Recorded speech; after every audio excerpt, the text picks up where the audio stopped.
बच्चों आज हम एक बहुत ही इंपॉर्टेंट टॉपिक स्टार्ट करने जा रहे हैं, प्रोबेबिलिटी। बच्चों ये टॉपिक बहुत ही ज़्यादा इंपॉर्टेंट है, डेली लाइफ में इसका बहुत यूज होता है बच्चों। और मैथ्स के अलावा इसका यूज केमिस्ट्री में और बायोलॉजी जैसे सब्जेक्ट में भी होता है, और जो कॉमर्स से रिलेटेड सब्जेक्ट होते हैं उनमें भी प्रोबेबिलिटी का काफी यूज बच्चों होता है। तो बहुत ही इंपॉर्टेंट टॉपिक है बच्चों प्रोबेबिलिटी, और बहुत ही बेसिक सा टॉपिक है। इस टॉपिक में भी बहुत सारे फॉर्मूलाज नहीं होते हैं, एक दो फॉर्मूलाज हैं, उन्हीं से पूरा चैप्टर सॉल्व हो जाता है बच्चों। तो प्रोबेबिलिटी क्या है ये जानने से पहले हम कुछ बेसिक डेफिनेशन जानते हैं। कुछ टर्म्स हैं जो इस चैप्टर में यूज होने वाली हैं, या कहिए प्रोबेबिलिटी का बेसिक वो है, मतलब वो चीजें आएंगी उसके बाद ही प्रोबेबिलिटी पता चलेगा क्या होता है बच्चों। तो आइए पहले उन चीजों को हम जान लेते हैं भी। सबसे पहला भी जो वर्ड है उसका नाम है रैंडम एक्सपेरिमेंट। रैंडम एक्सपेरिमेंट, बस जैसे एक्सपेरिमेंट वर्ड आपने सुना, तो जैसे आप साइंस के स्टूडेंट होंगे तो आपने एक्सपेरिमेंट याद आया आपको, ये एक्सपेरिमेंट क्या होते हैं, साइंस में हमने सीखे एक्सपेरिमेंट क्या होते हैं। तो बच्चों जो एक्सपेरिमेंट हैं वो कई सारे तरीके के हो सकते हैं। एक वो एक्सपेरिमेंट होते हैं यदि उनको एक गिवन कंडीशन में बार बार रिपीट किया जाए तो उनका रिजल्ट हमेशा सेम आता है। जैसे आप ध्यान दीजिएगा, यदि आप कभी फिजिक्स लैब या केमिस्ट्री लैब में गए होंगे तो एक ही एक्सपेरिमेंट को आप बार बार करते हैं तो रिजल्ट हमेशा सेम ही आता है। माने फिजिक्स लैब में आपने जी का वैल्यू निकाला हो, स्मॉल जी जो 9.8 करके कुछ आता है ना, तो उसका वैल्यू आप निकालते हैं। यदि सही से आप निकालेंगे तो हर बार वो 9.8 के पास ही आने वाला है, तो रिजल्ट उसका चेंज नहीं होता है। और दूसरे एक्सपेरिमेंट क्या होते हैं जिनको आप बार बार सेम कंडीशन में करें उनका रिजल्ट चेंज हो जाता है, हमेशा फिक्स नहीं रहता। जैसे आप एक कॉइन को टॉस करते हैं, आपने कॉइन को टॉस किया, कभी हेड आ सकता है कभी टेल आ सकता है, तो इसका रिजल्ट फिक्स नहीं है। या आप एक डाइस को थ्रो करते हैं बच्चों, तो कभी 1 आता है, कभी 2 आता है, कभी 3 आता है, कभी 4 आता है, कभी 5 आता है। तो सेम कंडीशन में एक आप डाइस को थ्रो करें तो रिजल्ट हमेशा सेम नहीं आता है। तो बच्चों ये सेकंड टाइप वाले जो एक्सपेरिमेंट हैं जिन्हें रिजल्ट हमेशा सेम नहीं आता, उनको हम क्या कहते हैं, रैंडम एक्सपेरिमेंट। पूरा डेफिनेशन एक बार समझ लेते हैं। The experimental activities in which the result may not be same when they are repeated under identical condition। Same condition में हमने बार बार उसी एक्सपेरिमेंट को किया और रिजल्ट हमेशा सेम ना आए, हमेशा सेम आना जरूरी नहीं है ऐसा कहें, तो ऐसे एक्सपेरिमेंट को हम क्या कहेंगे, रैंडम एक्सपेरिमेंट। अब बच्चों रैंडम एक्सपेरिमेंट के बारे में कुछ इंपॉर्टेंट बातें ध्यान से आप समझिएगा। सबसे पहली बात तो आपने ये समझ लिए कि रिजल्ट हमेशा सेम नहीं रहता, लेकिन एक और इंपॉर्टेंट बात है, जो रैंडम एक्सपेरिमेंट होता है उसमें जो टोटल रिजल्ट्स आ सकते हैं वो फिक्स्ड होते हैं। ऐसा नहीं कि रिजल्ट कुछ भी आ गया, रिजल्ट कुछ पर्टिकुलर फिक्स होते हैं कि वही रिजल्ट आने वाले हैं। ये रैंडम एक्सपेरिमेंट की पहचान है भी। जैसे आप देखिए बच्चों, जब हम एक कॉइन को टॉस करते हैं, कॉइन को टॉस करते हैं तो हमें पता है या तो हेड आएगा या तो टेल आएगा। कॉइन को टॉस करेंगे या तो हेड आएगा या तो टेल आएगा, तो हमें पता है कि टोटल क्या क्या रिजल्ट आ सकता है। तो ये रैंडम एक्सपेरिमेंट है। जैसे मैं डाइस को थ्रो करता हूं तो हमें पता है 1 आएगा, 2 आएगा, 3 आएगा, 4 आएगा, 5 आएगा या 6 आएगा, तो इसके भी हमें जो टोटल रिजल्ट आ सकते हैं वो पता है क्या क्या आ सकते हैं। तो ये रैंडम एक्सपेरिमेंट है बच्चों। तो दो खास बातें आपको समझ में आई। पहली बात तो रिजल्ट क्या क्या आ सकता है ये फिक्स होता है, उससे बाहर नहीं आ सकता कोई। और दूसरी बात, एग्जैक्टली क्या रिजल्ट आएगा ये फिक्स्ड नहीं होता। तो ऐसे एक्सपेरिमेंट को हम क्या कहते हैं, रैंडम एक्सपेरिमेंट बच्चों कहते हैं। अब इसमें नेक्स्ट वर्ड बच्चों आता है आउटकम्स। आउटकम्स, तो आउटकम्स क्या है, जैसे आपको कहा आप कोई एक्सपेरिमेंट करते हैं तो उसका रिजल्ट कुछ आता है, उससे कुछ आउटकम जो रिजल्ट आता है उसको हम क्या कहते हैं, आउटकम कहते हैं। A possible result of a random experiment is outcome। जैसे मैंने कॉइन को टॉस किया, भाई कॉइन को टॉस किया तो हेड आएगा या टेल आएगा, तो हेड आना एक आउटकम है, टेल दूसरा आउटकम है। या मैं डाइस को थ्रो करता हूं तो एक आउटकम 1 है, एक 2 है, एक 3 है, एक 4 है और एक 5 है और एक 6 है। तो बेसिकली आउटकम्स क्या है, जो रैंडम एक्सपेरिमेंट के रिजल्ट हैं उन्हीं को हम क्या कहते हैं, आउटकम कहते हैं बच्चों। और नेक्स्ट वर्ड देखिएगा, sample space, the set of all possible outcomes of a random experiment. तो जो रैंडम एक्सपेरिमेंट है उसके जो पॉसिबल आउटकम्स हो सकते हैं, मतलब उसके जो पॉसिबल रिजल्ट आ सकते हैं, उन्हीं को अपन क्या कहेंगे, सैंपल स्पेस कहेंगे। जैसे यदि मैं कॉइन को टॉस करता हूं तो सैंपल स्पेस क्या बनेगा, HT, हेड और टेल। या मैं एक डाइस को थ्रो करता हूं तो 1 2 3 4 5 6, ये बनेगा बच्चों अपना सैंपल स्पेस। तो मैं क्या कह रहा हूं भाई, in tossing a fair coin. Fair coin समझ तो भी कैसा होता है, फेयर कॉइन मतलब एक ऐसा कॉइन जिसके एक साइड हेड होता है और दूसरी साइड टेल होता है, उसको फेयर कॉइन कहते हैं। In tossing a fair coin, sample space क्या बनेगा, सैंपल स्पेस। बच्चों जो सैंपल स्पेस है उसको नॉर्मली यहां S से डिनोट करते हैं। भाई कॉइन को मैं टॉस करूंगा तो क्या क्या रिजल्ट आ सकता है भाई, या तो हेड आएगा या तो टेल आएगा। तो सैंपल स्पेस क्या बन गया, HT, H for head, T for tail. ऐसे यदि मैं डाइस को रोल करता हूं तो उसमें 1 2 3 4 5 6। तो भाई ये तीन चीजें क्लियर होगी आपको, रैंडम एक्सपेरिमेंट, आउटकम्स और सैंपल स्पेस। रैंडम एक्सपेरिमेंट वो है जिसके टोटल आउटकम्स क्या आ सकते हैं वो हमें पता होता है, लेकिन एग्जैक्टली क्या आएगा वो नहीं पता होता। सेम कंडीशन में यदि उस एक्सपेरिमेंट को हम बार बार रिपीट करें तो रिजल्ट सेम आना जरूरी नहीं है, हर बार अलग रिजल्ट आ सकता है। कुछ आउटकम्स क्या है, जो रिजल्ट आते हैं उनको हम आउटकम्स कहते हैं, और सैंपल स्पेस क्या है, उन सारे आउटकम्स का जो कलेक्शन है, मतलब कि सेट है, उसको हम क्या कहते हैं, सैंपल स्पेस कहते हैं बच्चों। आइए कुछ और टर्म सुनते हैं। अब एक सबसे इंपॉर्टेंट बात जिसका जिक्र हमेशा चलता ही रहेगा वो है इवेंट। इवेंट क्या होता है अभी, इवेंट सिंपली क्या है, every subset of sample space, subset of sample space is event. जैसे मैंने एक डाइस को थ्रो किया, तो डाइस को थ्रो किया तो 1 2 3 4 5 6 ये सब आउटकम्स उसमें आएंगे, और ये 1 2 3 4 5 6 ये एक बन गया सैंपल स्पेस। अब इस सैंपल स्पेस में से आप सबसेट बना दो। सबसेट कैसे बनेंगे, उनमें से कुछ एलिमेंट्स आप ले लेंगे, तो वो जो होगा उसको हम क्या कहेंगे, इवेंट कहेंगे। तो जैसे मैंने एक कॉइन को टॉस किया तो हेड आना एक इवेंट है, टेल आना एक इवेंट है। यदि मैं डाइस को थ्रो करता हूं और 1 आना एक इवेंट है, 2 आना एक इवेंट है, 3 आना एक इवेंट है। अब बच्चा कह रहा सर ये इवेंट और आउटकम तो मुझे एक जैसे लग रहे हैं, एक जैसे नहीं, हल्का सा फर्क है भाई। जो इवेंट है उसमें एक या एक से ज्यादा आउटकम हो सकते हैं। जैसे मैं डाइस को यदि थ्रो करता हूं और उसमें कहता हूं इवन नंबर आए, तो इवन नंबर आना एक इवेंट है, लेकिन इवन नंबर में क्या क्या एलिमेंट आ जाएंगे, 2 4 और 6, तो उसमें 3 आउटकम आ गए। तो एक इवेंट में एक या एक से ज्यादा आउटकम्स हो सकते हैं। ठीक है भाई, अब आगे बढ़िए। नेक्स्ट वर्ड है जो वो बहुत भाई बार बार आएगा ही, occurrence of an event, occurrence of an event. Let E be an event for an experiment and O be the outcome. If outcome is such that O belongs to E, then we say that event E has occurred. मतलब जो outcome आया वो event के अंदर वाला आ जाए तो हम कहेंगे इवेंट अकर्ड हुआ, इवेंट हुआ भी। जैसे देखो, if a die is rolled, let E be the event of getting even number. Even number आना को हमने इवेंट माना है। If 2 comes, then we say that event E has occurred.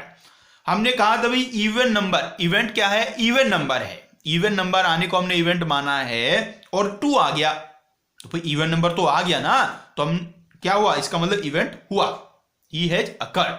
यदि बच्चों if 4 comes, then we say that E has occurred, क्योंकि 4 भी क्या है, 4 भी तो एक इवन नंबर है, तो 4 भी आया तो हम कहेंगे इवेंट E occurred है। और बच्चों यदि 6 आया, if 6 comes, then we say that E has occurred. 6 आया तो भी इवेंट हो गया है बच्चों।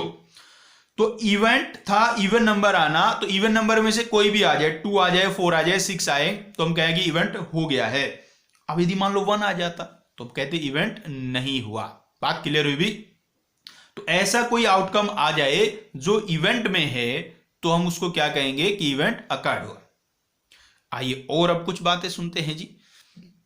ये सब बच्चों बेसिक बातें हैं जो लगभग हर क्वेश्चन में आपको इनमें से कुछ या कई सारी बातें देखने को मिलने वाली हैं। अब इवेंट्स के कुछ टाइप होते हैं भाई, टाइप्स ऑफ इवेंट सीखते हैं, बड़ा इंपॉर्टेंट है भाई ये इवेंट, तो बहुत इंपॉर्टेंट चीज है, इवेंट की ही चर्चा चलेगी। एक्चुअली जो प्रोबेबिलिटी होती है वो अक्रेंस ऑफ इवेंट ही होती है। किसी इवेंट के होने का या ना होने का ही प्रोबेबिलिटी हमें बेसिकली निकालना होता है, तो इसलिए इवेंट को समझना तो बहुत जरूरी है भाई। अब इसके जो आगे प्रॉपर्टीज आएंगी, जो फॉर्मूलाज आएंगे, वो इवेंट्स के हिसाब से ही अप्लाई होने वाले हैं, तो इसलिए इवेंट्स को तो बहुत ढंग से समझ ही लेना है रे। तो अब इवेंट्स के टाइप्स की बात करते हैं।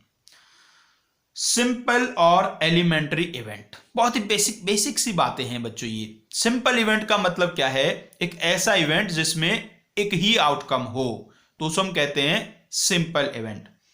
N event is called a simple event if it has only one element of the sample space, मतलब उसके अंदर एक ही आउटकम आता है, एक ही एलिमेंट आता है, तो ऐसे इवेंट को हम लोग क्या कहते हैं? सिंपल इवेंट कहते हैं। देखिएगा, when two coins are tossed simultaneously, event of getting two tails। अब इसमें देखो एक बार, यदि मैं दो कॉइन को टॉस कर रहा हूं एक साथ, तो भाई सैंपल स्पेस क्या बनेगा मेरा?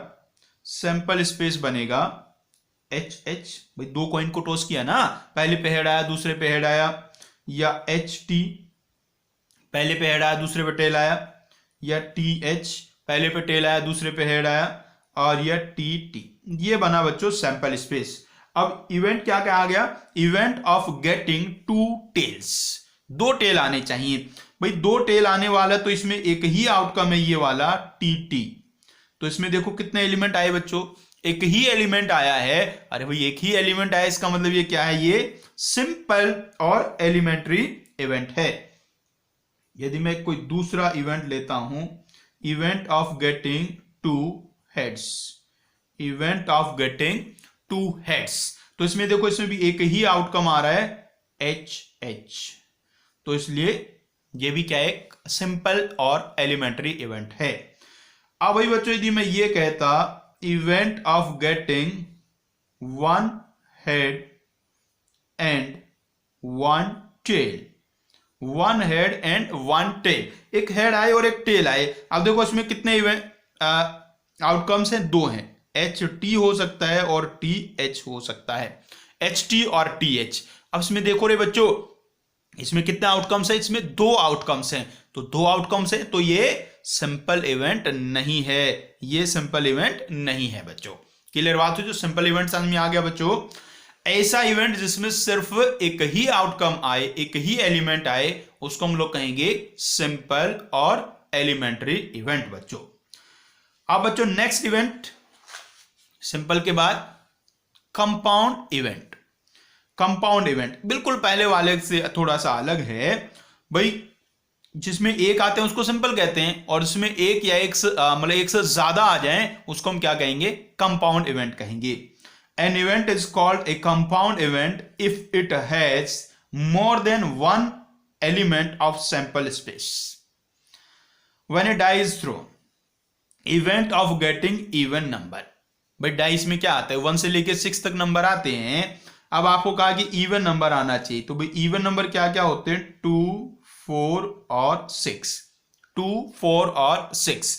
तो अब इस इवेंट में यदि मैं देख रहा हूं तो कितने एलिमेंट्स आ गए? 3 एलिमेंट्स आ गए, और 3 तो 1 से ज्यादा है ना, तो इसलिए ये कंपाउंड इवेंट है।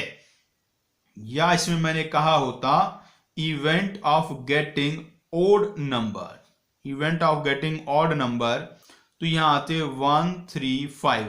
इसमें भी देखो एक से ज्यादा एलिमेंट्स आ गए हैं, इसलिए बच्चों ये एक कंपाउंड इवेंट है। या मैंने कहा होता बच्चों event of getting prime number, event of getting prime number, तो भाई प्राइम नंबर कौन कौन से आते हैं भाई?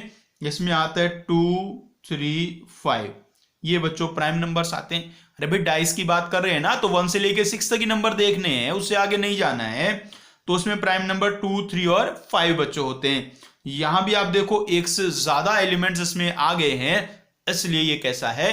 कंपाउंड इवेंट है।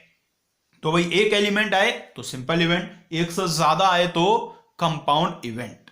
आइए कुछ और टाइप देखते हैं। नेक्स्ट नाम है बच्चों इम्पॉसिबल इवेंट। इम्पॉसिबल इवेंट, नाम से ही लग रहा है देख के जी इम्पॉसिबल है, ऐसा इवेंट जो हो ही नहीं सकता। N event is called an impossible event if it never occurs, जो कभी भी नहीं होगा ऐसे इवेंट को हम कहते हैं इम्पॉसिबल इवेंट। देखिए example, when A dice is thrown, event of getting number less then 1। Dice को हमने थ्रो किया और कहा 1 से छोटा नंबर आए, भाई डाइस पे 1 से छोटा नंबर होता ही नहीं है, तो 1 से छोटा नंबर कभी आएगा ही नहीं, तो इसलिए एक ऐसा इवेंट है इम्पॉसिबल इवेंट है बच्चों। एक्चुअली में ये एक नल सेट होगा 5। एक्चुअली इवेंट क्या होते हैं, इवेंट सैंपल स्पेस के सबसेट ही तो होते हैं, और किसी भी सेट का एक सबसेट नल सेट भी होता है। तो एक्चुअली जो इम्पॉसिबल इवेंट है वो एक नल सेट है। या ऐसी में मैंने एक दूसरा इवेंट कहा होता, event of getting number greater than 6, number greater than 6। भाई डाइस को मैं थ्रो करूंगा तो 6 से बड़ा नंबर थोड़ा ना आएगा, डाइस पे तो 6 तक ही नंबर्स होते हैं, तो ये भी एक नल सेट बनेगा, मतलब कि ये भी एक इम्पॉसिबल इवेंट है। तो इम्पॉसिबल इवेंट बच्चों समझिए क्या होगा, जो इवेंट कभी हो ही नहीं सकता, जो पॉसिबल ही नहीं है होना, ऐसे इवेंट को हम कहेंगे इम्पॉसिबल इवेंट बच्चों।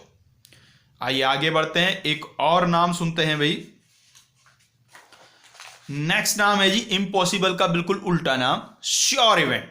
श्योर इवेंट, जैसे इम्पॉसिबल में क्या था, वो इवेंट कभी हो ही नहीं सकता था, तो श्योर इवेंट इसका उल्टा हुआ जी, ये हमेशा आकर करेगा, जब भी एक्सपेरिमेंट करेंगे तो ये होगा ही होगा। N event is called an sure event if it always occur when an experiment is perform. जब भी एक्सपेरिमेंट को करोगे तो यही रिजल्ट उसका आने वाला, ये इवेंट होने वाला ही है। एग्जांपल देखिए, when a die is thrown, event of getting a number less than 7। Event of getting number less than 7, हमने डाइस को थ्रो किया और कहा कि नंबर लेस देन 7 आए। भाई डाइस पे तो 1 से लेके 6 तक नंबर होते हैं, तो नंबर तो हमेशा ही 7 से छोटा ही आएगा, तो इसलिए एक श्योर इवेंट है। तो बेसिकली इसमें हो क्या रहा है बच्चों, श्योर इवेंट में जो आपका इवेंट है वो किसके इक्वल हो जा रहा है, सैंपल स्पेस के इक्वल हो जाता है। इवेंट सैंपल स्पेस के इक्वल हो गया तो उसे क्या कहेंगे हम, श्योर इवेंट बच्चों कहेंगे, क्योंकि उसके अलावा कुछ हो ही नहीं सकता, हमेशा वही होगा। यदि आप कहीं भी डाइस को थ्रो करना है और आप कहीं भी 7 से छोटा आएगा तो मैं जीत जाऊंगा, तो हमेशा आप ही जीतोगे ना, क्योंकि हमेशा ही 7 से छोटा ही आना है। या इसलिए एक दूसरा भी मैं एग्जांपल बना सकता हूं, एक event of getting a number greater than 0, number greater than 0। आप डाइस को थ्रो करें और कहें कि 0 से बड़ा नंबर आए, तो भी 0 से बड़ा नंबर तो हमेशा ही आएगा, तो ये कैसा हुआ, श्योर इवेंट हुआ। इसमें भी जो आपका इवेंट होगा वो सैंपल स्पेस के इक्वल हो जाएगा। तो बच्चों श्योर इवेंट में जो इवेंट होता है वो सैंपल स्पेस के इक्वल होता है, और इम्पॉसिबल इवेंट में इवेंट जो होता है नल सेट के इक्वल होता है। बेसिकली ये सबसेट की प्रॉपर्टीज हैं भी, हम जो एस के सबसेट हम निकाल रहे थे उसी को ई कह रहे थे, तो एस का एक सबसेट तो नल सेट होगा, वो आपका हो गया इम्पॉसिबल इवेंट, और एक सबसेट इसके इक्वल भी होगा और वो हो गया आपका श्योर इवेंट। क्लियर जी। चलिए और कुछ नाम जानते हैं, ये बिल्कुल बेसिक थ्योरेटिकल पार्ट बच्चों भी चल रहा है, इसको समझ लेना है। इसको इसलिए आराम से इसलिए समझ रहे जब आगे क्वेश्चंस में इनके नाम आएंगे तो वहां आपको कोई परेशानी ना हो इनको समझने में भाई। चलिए नेक्स्ट बात भाई, अब बहुत इंपॉर्टेंट, ये काफी इंपॉर्टेंट है जी, ये क्वेश्चन में बहुत बार यूज होगा। Mutually exclusive events. Mutually exclusive events, नाम सही लग रहा है जी, एक्सक्लूसिव। एक्सक्लूसिव का मतलब क्या होता है, आप याद करो, वर्ड याद करो, एक्सक्लूसिव कभी आपने सुना था क्या? दो बातों में आपका ध्यान लेना चाहूंगा। एक तो एक्सक्लूसिव न्यूज आपने देखा होगा, अक्सर कोई नई न्यूज आती है एकदम से खतरनाक सी, तो कई बार चैनल में लिखा होता है एक्सक्लूसिव न्यूज। तो एक्सक्लूसिव न्यूज कहने का मतलब क्या है किसी भी चैनल का, कि ये न्यूज सिर्फ हमारे चैनल के पास है और किसी के पास अभी तक नहीं है। एक्सक्लूसिव न्यूज का ये मतलब होता है। या कई बार आपने देखा होगा, कहीं आप किसी शॉपिंग कॉम्प्लेक्स में जाते हैं या किसी शोरूम्स में जाते हैं तो वहां लिखा होता है एक्सक्लूसिव कलेक्शन। एक्सक्लूसिव कलेक्शन का क्या मतलब है कि वो जो कलेक्शन उनके पास है वो और किसी के पास नहीं है। तो एक्सक्लूसिव का मतलब एक के पास है, बाकी के और किसी के पास नहीं है। तो यहां हम कह रहे हैं म्यूचुअली एक्सक्लूसिव इवेंट्स। तो इसका क्या मतलब है? ऐसी इवेंट्स जो एक साथ नहीं हो सकती। भाई एक्सक्लूसिव कलेक्शन में क्या समझा? एक के पास है, दूसरे के पास नहीं है, ठीक है ना। वो किसी एक के पास होगा, सबके पास नहीं होगा। तो म्यूचुअली एक्सक्लूसिव इवेंट्स क्या है? ऐसी इवेंट्स हैं जो दोनों एक साथ अकर नहीं करेंगी, एक साथ नहीं हो सकती। ऐसी इवेंट्स को क्या कहेंगे? Mutually exclusive events. एक होगा तो दूसरा नहीं होगा। देखिए क्या कहा, 2 or more events are said to be mutually exclusive if they cannot occur simultaneously. It means if one of them occurs, other cannot occur. एक इवेंट होगा तो दूसरा इवेंट नहीं हो सकता। ऐसे इवेंट्स को हम कहेंगे म्यूचुअली एक्सक्लूसिव इवेंट्स। देखिएगा, one die is rolled, event of getting odd number. Event of getting odd number ये एक इवेंट है। तो ओड नंबर क्या है? 1 3 5। दूसरा इवेंट है event of getting even number 2 4 6। तो भाई सिर्फ ध्यान दीजिएगा, एक इवेंट कहा कि ओड नंबर आए, दूसरा इवेंट कह रहा है इवन नंबर आए। अब इनमें से देखो, एक ही इवेंट को एक बार में हो सकता है। भाई ओड नंबर आएगा तो इवन नहीं आएगा, ओड आएगा तो इवन नहीं आएगा, और इवन आएगा तो ओड नहीं आएगा। माने कि ये जो दोनों इवेंट्स हैं बच्चों, ये एक साथ नहीं हो सकती। इनमें से एक इवेंट होगी तो दूसरी नहीं होगी, दूसरी होगी तो पहली नहीं होगी। ऐसे में खास बात क्या है, ये जो दोनों हैं भाई, इनका जो इंटरसेक्शन होगा वो क्या होगा? 5 होगा। दोनों में कुछ भी कॉमन नहीं है। भाई दोनों इवेंट होने का मतलब क्या होता है कि उनका कॉमन आपको देखना है, तो इनमें कॉमन कुछ भी नहीं है। तो ऐसी दो इवेंट्स जिनमें कोई भी एलिमेंट कॉमन ना हो, वो क्या कहलाएंगी? आपकी म्यूचुअली एक्सक्लूसिव इवेंट्स कहलाएंगी बच्चों। और वो दोनों एक साथ आकर नहीं कर सकती, मतलब कि उनका इंटरसेक्शन एक नल सेट आएगा। तो म्यूचुअली एक्सक्लूसिव इवेंट्स को आप म्यूचुअली डिसजॉइंट इवेंट्स भी कह देते हैं। भाई सेट्स में हमने पढ़ा था ना, यदि दो सेट्स का इंटरसेक्शन 5 आ जाए तो उनको हम डिसजॉइंट सेट्स कहते हैं। तो इनको म्यूचुअली डिसजॉइंट इवेंट्स भी आप कह सकते हैं या म्यूचुअली एक्सक्लूसिव भी कहते हैं बच्चों। बस बेसिकली जो नाम यूज होता है वो एक्सक्लूसिव नाम ही यूज होता है। क्लियर बात हुई भी? तो जो ऐसी दो इवेंट्स जो एक साथ नहीं हो सकती, मतलब उनमें कोई भी एलिमेंट कॉमन नहीं होता है, मतलब कि उनका इंटरसेक्शन एक नल सेट होता है, वो इवेंट्स म्यूचुअली एक्सक्लूसिव इवेंट्स कहलाएंगी बच्चों। आइए एक दो और नाम देख लेते हैं बच्चों। नेक्स्ट नाम है बच्चों इक्वली लाइकली इवेंट्स। जैसा देखो रे, नाम से ही साफ साफ पता चल रहा है इक्वली लाइकली, मतलब कि जो उनके होने के जो चांसेस होंगे वो सेम होंगे। ऐसे ना, equally likely, same same chance होंगे। Events are said to be equally likely when each event is as likely to occur as any other event. तो इसमें बेसिकली क्या है, किसी भी इवेंट के होने के जो चांसेस हैं वो किस पे डिपेंड करेंगे? भाई उसमें जो आउटकम से कितने ज्यादा आउटकम आ रहे हैं, ज्यादा आउटकम आ रहे होंगे तो चांसेस ज्यादा होंगे होने की, कम आउटकम आ रहे होंगे तो कम चांसेस होंगे। तो जैसे एक डाइस को हमने रोल किया, एक इवेंट का event of getting odd number, तो भाई ओड नंबर कितने होते हैं? 3 होते हैं, 1 3 और 5। और दूसरा इवेंट का event of getting even number, पर इवन नंबर कितने होते रहे? 2 4 और 6। तो इसमें देखो कितने एलिमेंट्स हैं? 3 एलिमेंट्स हैं। इसमें देखो कितने एलिमेंट्स हैं? 3 एलिमेंट्स हैं। तो इन दोनों में नंबर ऑफ एलिमेंट्स सेम है। तो जब भी नंबर ऑफ एलिमेंट्स सेम है तो उसका मतलब क्या हुआ? दोनों के जो चांसेस होंगे अकर करने के वो सेम होंगे।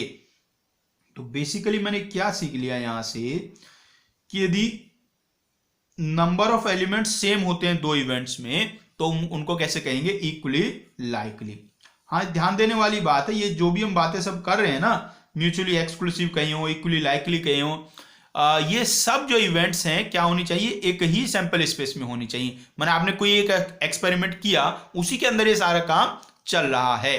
तो एक ही एक्सपेरिमेंट की, एक ही सैंपल स्पेस की दो इवेंट्स E1 और E2 इक्वली लाइकली कब कहलाएंगी, जब NE1 इक्वल टू NE2 होगा। मतलब दोनों में जो नंबर ऑफ एलिमेंट्स हैं, नंबर ऑफ आउटकम्स हैं, वो सेम होंगे, तो हम उनको कहेंगे इक्वली लाइकली।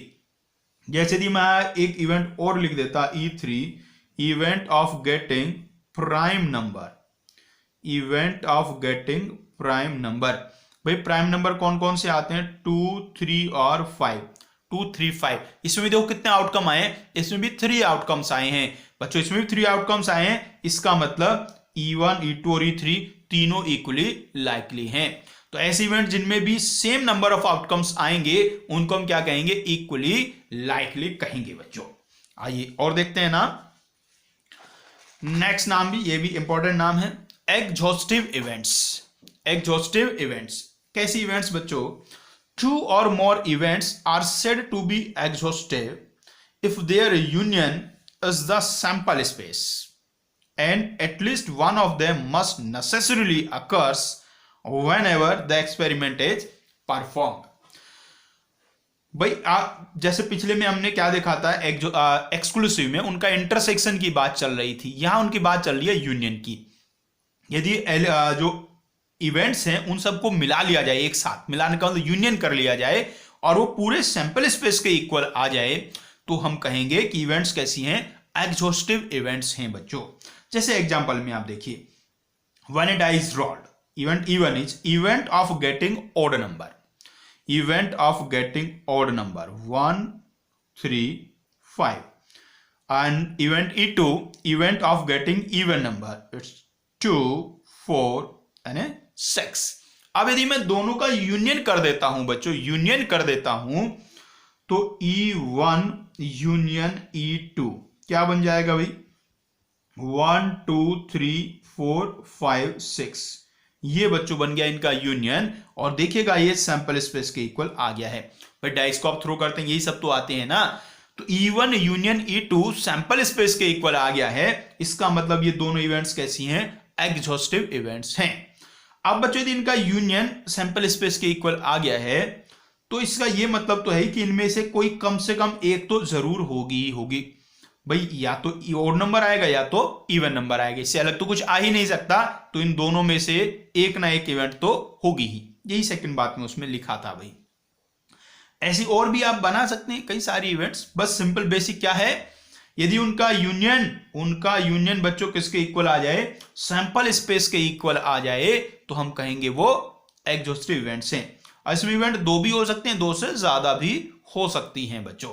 क्लियर बात हुई जी। चलो आगे चलो, एक छोटा सा नाम और है, वो भी बच्चों बता देते हैं आपको। इसके बाद आपका काफी सारा पार्ट थ्योरी का खत्म हो जाएगा, और फिर हम प्रोबेबिलिटी क्या होता है उसके बारे में सीखने चलेंगे भाई। एक है बच्चों कॉम्प्लीमेंट ऑफ एन इवेंट। भैया बिल्कुल वैसे ही है जैसा सेट्स में आपने सीखा था कॉम्प्लीमेंट, वही है भैया, same to same. The set of all outcomes which are in S for sample space but not in A set to be the complement of event A denoted by A bar और A C या A dash भी बच्चों लिख सकते हैं, A dash भी लिख सकते हैं। ये सारे इसके लिए नोटेशन है बच्चों। तो सिंपल वही है, आप जो सैंपल स्पेस है उसमें से जो इवेंट ए है उसके एलिमेंट हटा लो, तो जो बाकी बचा उसको क्या कहेंगे, हम उस इवेंट का कॉम्प्लीमेंट बच्चों कहेंगे। जैसे इन थ्रोइंग ए डाई, एक डाई को हमने थ्रो किया, इसमें एक इवेंट बच्चों हम लेते हैं, मान इस बार ऐसे लिख लेता हूं 1, 2, 3, ये एक इवेंट है। अब यदि मुझे इसका कॉम्प्लीमेंट एक बार निकालना है, तो आपको क्या करना है, सैंपल स्पेस के वो सारे एलिमेंट्स लिख देने हैं जो इसमें नहीं है। भाई सैंपल स्पेस में क्या आता है, 1, 2, 3, 4, 5, 6 आता है, तो 1, 2, 3 मत लो, 4, 5 और 6 लिख दो। ये तो ये आ गया इस इवेंट का कॉम्प्लीमेंट। क्लियर बात हुई जी। तो बच्चों इवेंट के बारे में काफी सारी जानकारी प्राप्त कर लिए। अब हम जान गए इवेंट भाई कैसे कैसे होते हैं, इवेंट का मतलब क्या होता है, सैंपल स्पेस क्या होता है, आउटकम क्या होता है, ये सब बच्चों जान लिया है। म्यूचुअली एक्सक्लूसिव, एग्जॉस्टिव, ये सब इवेंट बच्चों जान लिए हैं। अब बच्चों इससे आगे अब हम चलते हैं मेनली प्रोबेबिलिटी के बारे में। अब हम सीखेंगे प्रोबेबिलिटी क्या होता है भाई।